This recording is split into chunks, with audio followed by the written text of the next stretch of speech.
OK, let's go back to this weekend's big story now, the Irish decision to ratify the Treaty of Lisbon.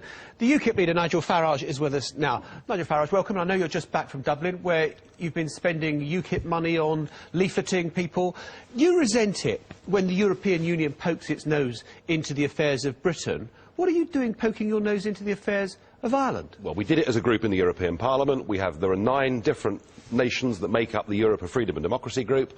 We used European Parliament information budget money to put some messages out in Ireland. But, I mean, listen... You can't see anything hypocritical in it, can you? This was a pea shooter against a massive artillery barrage.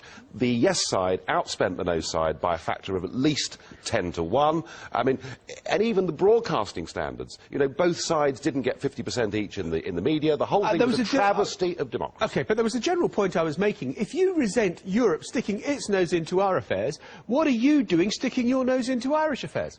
Well, because the Irish vote fundamentally affects how Britain is run. Because they have voted yes to this treaty, it looks like David Cameron's going to collapse on his promise to give us a referendum, and we find ourselves with yet more of our lives controlled from Brussels. I mean, the whole point about being in the EU is that other countries do have a say over how you live your life. What if David Cameron doesn't give a referendum? I mean, what do you make of the Tory position at the moment?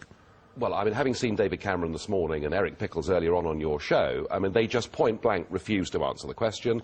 It seems to me that they don't want to give a referendum. They haven't got the backbone to do it. There's clearly no principle as far as Cameron's concerned here.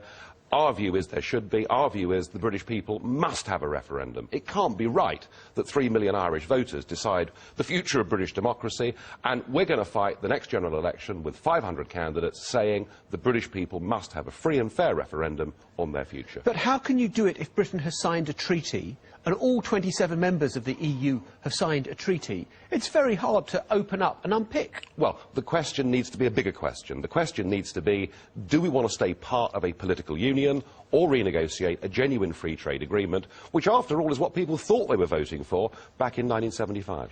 You've compared the Irish vote to a Zimbabwe vote. Yeah. What exactly was like Zimbabwe? Were there club-wielding ZANU-PF war veterans going around? There was, as I said earlier, there were millions of euros of taxpayers' money being used to just plaster the place with pro-yes adverts. We had the Broadcasting Commission in Ireland. You don't think the comparison to Zimbabwe was a tiny bit over the top? Well, hang on. The Broadcasting Commission of Ireland said that in this referendum, just this one referendum, there was no need for the broadcasters to give equal airtime to both sides, and so we saw over 70% of the coverage going to the yes camp and not to the no camp, and we had politician after politician... It's still not Harare. Well, they told a pack of lies. They said that this treaty would in no way affect the Irish constitution, so they used taxpayers' money. They broke the law on broadcasting standards. I think the whole thing was an absolute travesty. OK, you talk about television time. It looks like we're going to have television debates